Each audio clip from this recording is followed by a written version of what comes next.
Tinitiyak ng Sangguniang Bayan ng San Jose, Batangas na ang bawat salapi ng lokal na pamahalaan ay mapalagay sa wasto, makatarungan at kapaki-pakinabang na paggugol alinsunod sa mga umiiral na batas at alituntunin.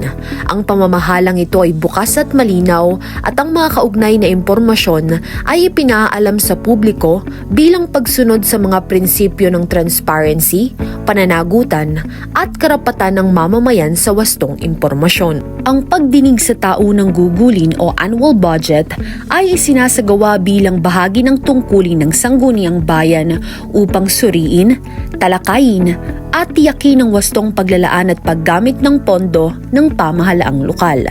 Nilalayo nito na matiyak na ang panukalang taunang gugulin o annual budget ay nakaayon sa mga itinatakdang plano, programa at prioridad ng kaunlaran ng munisipalidad at tumutugon sa pangailangan ng mga mamamayan. Ito ay nakasaad alinsunod sa Republic Act 7160 ng Local Government Code of 1991, Section 447, Powers, Duties, Functions, and Compensation, A2, Roman numeral 1. The Sangguniang Bayan, as the legislative body of the municipality, shall approve the annual and supplemental budgets of the municipal government and appropriate funds for specific programs, projects, services, and activities of the municipality or for other purposes not contrary to law in order to promote the general welfare of the municipality and its inhabitants. Nagsimula ang budget hearing para sa lokal na pamahalaan ng nasabing munisipalidad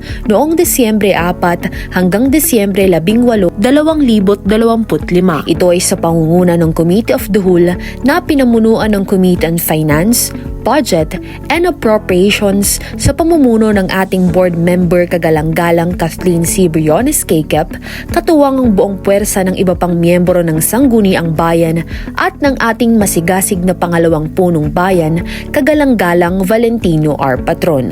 Gayun din ang mahalagang gampanin, suporta at tulong ng Local Finance Committee upang masiguro ang maayos at sistematikong pagsusuri ng panukalang budget ng lokal na pamahalaan.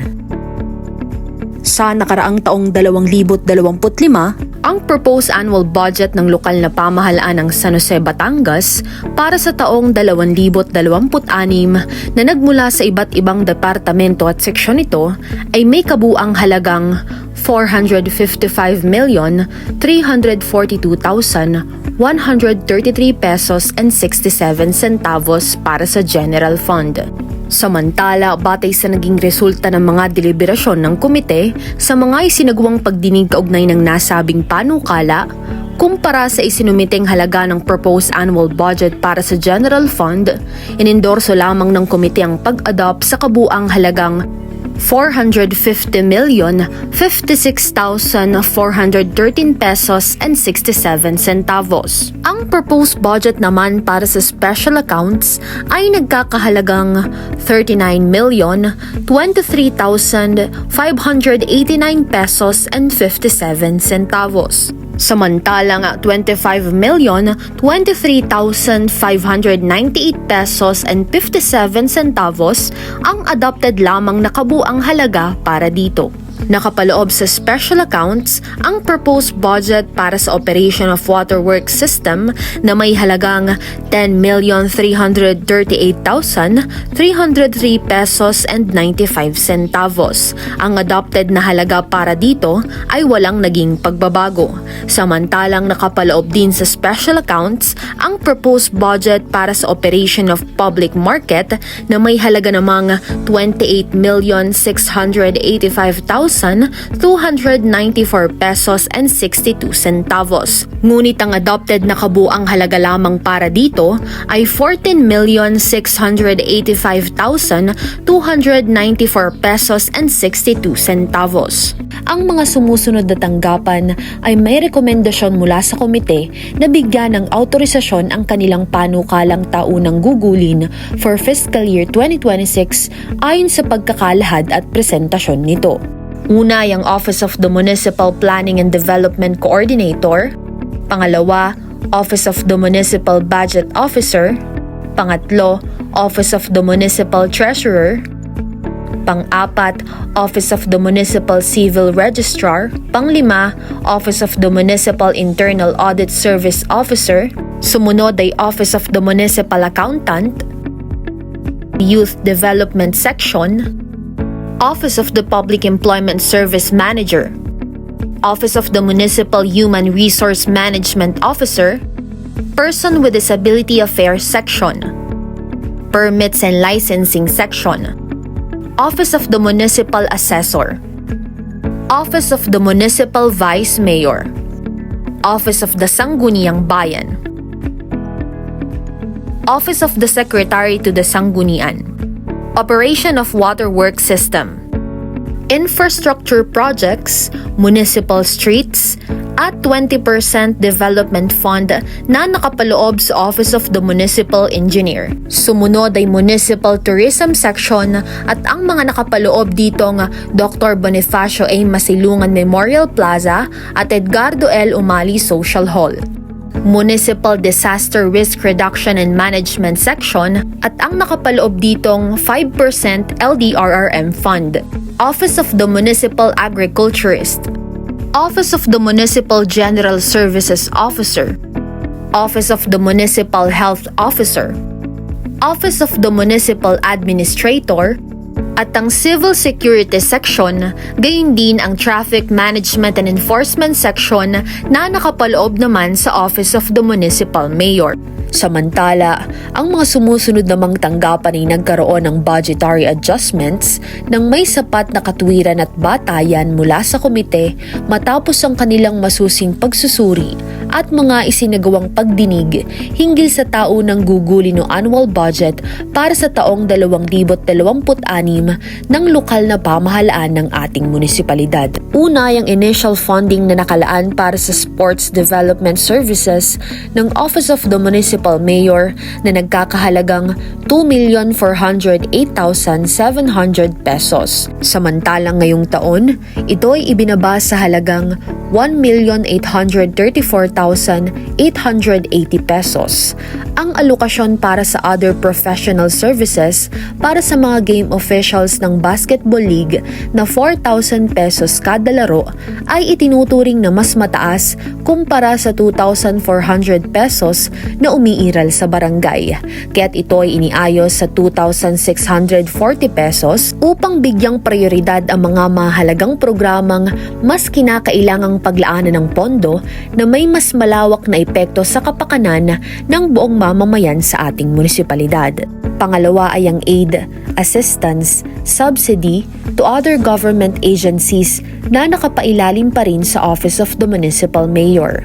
Ang kanilang initial funding para rito ay nagkakahalagang 4,149,400 pesos. Kaugnay nito, napagpasyahan at inirekomenda ng komite ng kabuuang panukalang alokasyon para sa subsidy sa mga national government agencies na binubuo ng Commission on Audit, Municipal Trial Court, Department of the Interior and Local Government, Department of Education, PhilMes, San Jose Municipal Police Station at San Jose Fire Station ay ibababa sa halagang 3,067,500 pesos. Gayunpaman, ang naturang rekomendasyon ay walang prejudice sa anumang posibleng augmentation o supplemental appropriation na maaaring ipatupad sa hinaharap upang matiyak ang epektibong pagpapatupad ng mga operasyon ng nasabing mga ahensya. Pangatlo ay ang Office of the Municipal Social Welfare and Development Office o MSWDO na may panukalang budget para sa MOOE, traveling expenses local na nagkakahalagang 150,000 pesos na binawasan ng 100,000 pesos. Ang naturang pagsasaayos ay isinagawa matapos ang pagtatasa ng komite na ang nabawasang alokasyon ay sapat upang masuportahan ng mahalagang opisyal na biyahe, Isinasaalang-alang ang nakaraang antas ng paggamit o utilization rate ng gastusin para sa kaparehong programa habang nagbibigay daan sa pagtitipid na maaaring mailaan sa iba pang mga programang pangkaunlarang panlipunan. Pang-apat ay ang panukalang budget para sa community welfare services na nagkakahalagang 2,975,000 pesos ng parehong nabanggit na tanggapan. Dahil sa ang mga natukoy na benepisyaryo ng nasabing programa ay pawang mga indigent families at ang mga magagamit na datos ay mula pa sa taong 2020 batay sa Community-Based Monitoring System o CBMS, itinuring ng komite na kinakailangang hintayin muna ang pag-update ng naturang datos. Alinsunod dito, ang usaping ito ay ipinagpaliban ng walang prejudice sa posibleng pagsasama nito sa isang supplemental appropriation sa sandaling maging available ang updated na data para dito. Panglima ay ang panukalang inisyal na pondo para sa operation of market na nagkakahalagang 14 million pesos na nakalaan sa capital outlay nito. Inirekomenda ng komite ang kabuang pagtanggal o pag-alis ng buong panukalang halaga para sa capital outlay. Ang hakbang na ito ay isinagawa alinsunod sa pagsusuri ng malaking pangangailangan sa pondo upang bigyang prioridad na mailaan ito sa iba pang mahalaga at kinakailangang proyekto para sa pagkukumpuni at pagpapanatili ng infrastruktura ng pamilihan, pagpapabuti ng water supply, at operasyon ng Materials Recovery Facility o MRF, waste management sa loob ng pamilihan. Pang-anim ay ang panukalang budget ng tanggapan ng municipal engineer na nagkakahalagang 135,000 pesos na ilalaan para sa traveling expenses sa susunod na taon ay ibinaba sa halagang 50,000 pesos. Ito ay batay sa naging pagsusuri ng komite na ang inamyendahang halaga ay sapat upang matugunan ang mga kinakailangang opisyal na traveling requirements alinsunod din sa nagamit na pondo ngayong taon para sa parehong nabanggit na layunin. Panghuli ang panukalang budget na nagkakahalagang 350,000 pesos para sa operations and maintenance expenses ng Information Technology Section, partikular para sa subscription sa Microsoft licenses, kung saan minabuti ng komite na ang buong kabuuang halaga ay tanggalin o alisin upang ang nasabing pondo ay mailaan sa mga mas kinakailangan at prioridad na programa at proyekto ng lokal na pamahalaan na higit na mapakikinabangan ng mas nakararaming mamamayan. Bukod pa rito, ang Committee of the Whole ay nagkaroon ng findings and observations kaugnay ng program realignment, fund reallocation at pagsunod sa mga kinakailangan sa pagpaplano at implementasyon ng mga sumusunod na departamento at seksyon ng nasabing pamahalaan. Sa kabuuan, ang mga nabanggit na pagbawas, pag-slash o pag-alis sa budget ng mga natukoy na tanggapan ay hindi naglalayong bawasan ng kahalagahan ng mga apektadong tanggapan o programa, kundi upang estratehikong i-realign ang lokal na pondo at suporta sa iba pang prioridad na inisyatiba at serbisyo na nagtataguyod ng pangkalahatang kapakanan, fiscal sustainability, at balanseng kaunlaran ng bayan ng San Jose, Batangas. 10 araw ang ginugol ng kapulungan sa pagsasagawa ng mga pagdinig at deliberasyon hinggil sa taunang gugulin ng annual budget ng bawat tanggapan ng lokal na pamahalaan.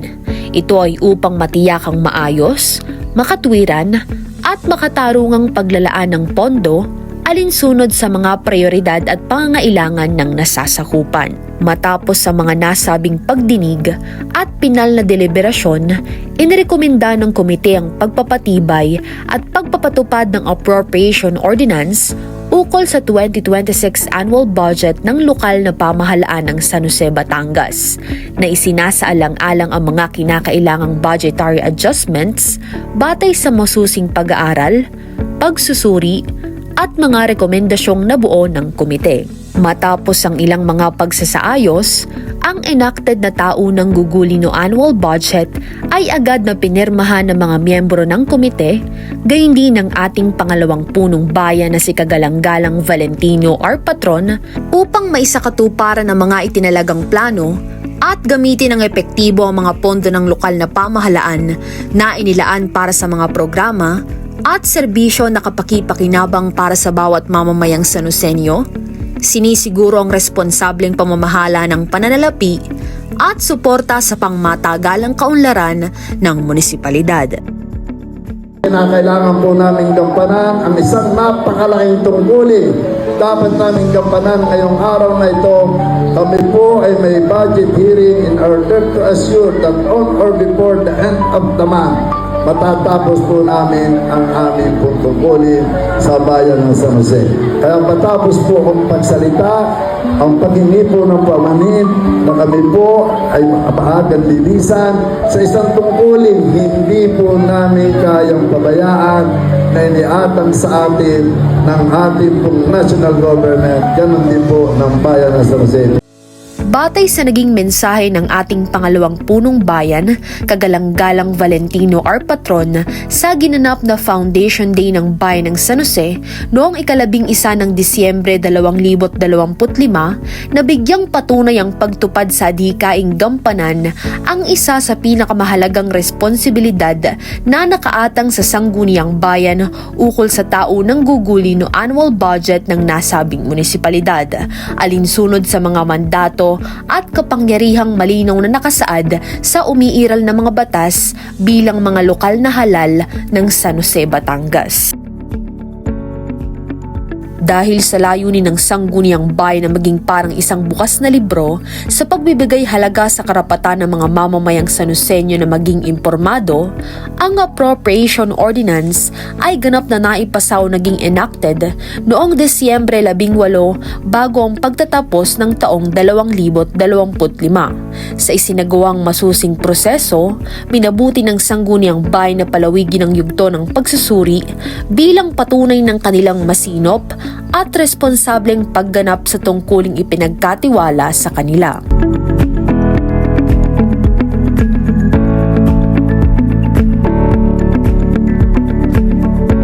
At ito ang nagpapatunay na ang miyembro ng Sangguniang Bayan ay tumutugon sa nakatakdas ang tungkulin na ang pagdating sa budget ay ating ginagampanan kung paano natin babantayan ang pondo ng bayan. At sa katunayan, sa kagustuhan natin ito matapos, kahit na tayo ay nakabakasyon, kahit na holiday, tayo ay nagpunta rito at ating ginampanan ang nakatakda sa ating tungkulin na tungkol sa budget 2026. Kaya pinagmamalaki ko po sa lahat ng mamamayan ng San Jose ng pagiging masisipag at pagtupad ng tungkulin ng ating mga kasamahan po sa Sangguniang Bayan. Pinagmamalaki po natin ang ating pong miyembro ng Sangguniang Bayan. Sa kabila ng mga naitalang non-working holidays, patuloy pa rin ginagampanan ng Sangguniang Bayan ang kanilang mandato sa paglilingkod. Ito ay malinaw na patunay na hindi tumitigil ang sama-samang adhikain ng lokal na pambatasan sa paghahatid ng dekalidad, tapat at hindi matatawarang serbisyo para sa bawat Sanosenyo. Lahat ng napapagtagumpayang gampanin ng naturang samahan ay bunga ng kanilang pagkakaisa at masikhay na pagtutulungan sa pamumuno ng nagsisilbing ama ng sangguniang bayan, ang ating pinagpipitagang pangalawang punong bayan, Kagalang-galang Valentino R. Patron, katuwang committee chair ng naatasang komite, board member Kagalang-galang Kathleen C. Briones Kekep, gayon din ang lahat ng kasapi ng sangguniang bayan na buong pusong inialay ang kanilang husay, galing at dedikasyon. Mabuhay ang San Jose, mabuhay ang bawat Sanosenyo.